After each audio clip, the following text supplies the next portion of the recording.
Trump just shut it down. U.S. will not become a migrant camp. President Trump is refusing to cave to hypocritical liberal hysteria over immigration laws that have been on the books for years.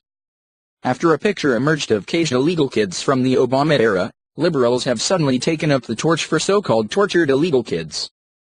The truth of the matter is that many of these kids are pawns, being used by adults to gain access to the United States.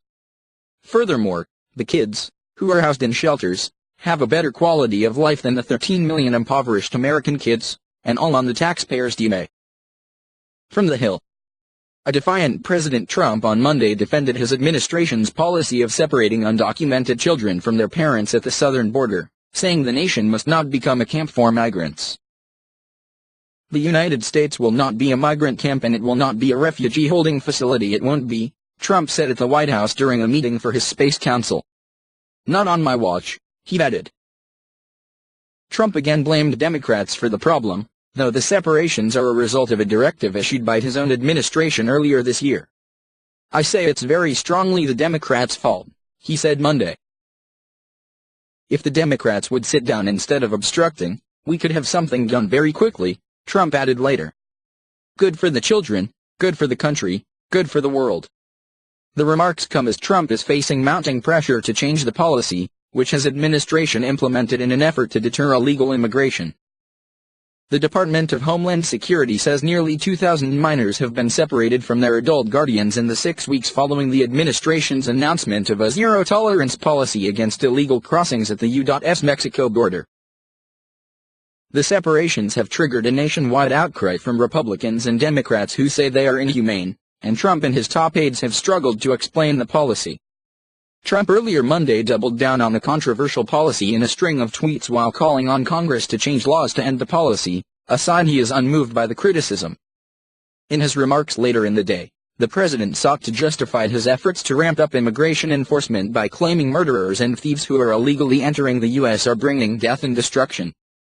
He also suggested his hands are tied when it comes to addressing the child separation issue.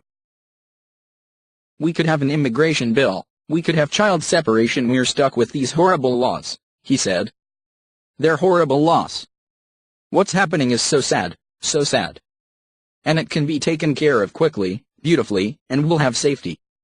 Trump is trying to pressure Democrats in the House into working with their Republican counterparts to pass an immigration bill. But the two measures drafted by GOP lawmakers, one of which deals with child separation, also face internal opposition.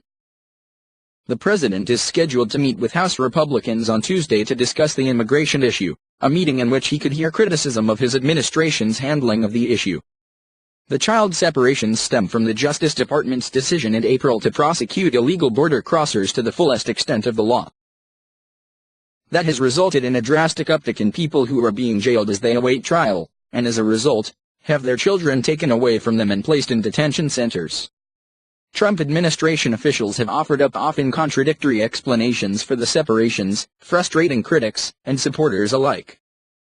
Attorney General Jeff Sessions on Monday told a gathering of sheriffs that we do not want to separate parents from their children, but a legislative fix is needed.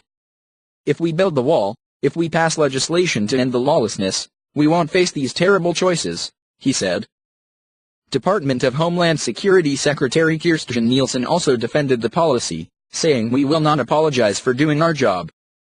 Her comments, however, came one day after she faced criticism for tweeting her department does not have a policy of separating families at the border. Period. A wide variety of public figures have called on Trump to end child separation, including former First Lady Laura Bush, who seldom weighs in on policy issues. I live in a border state. I appreciate the need to enforce and protect our international boundaries, but this zero-tolerance policy is cruel. It is immoral. And it breaks my heart, Bush wrote in a Washington Post op-ed.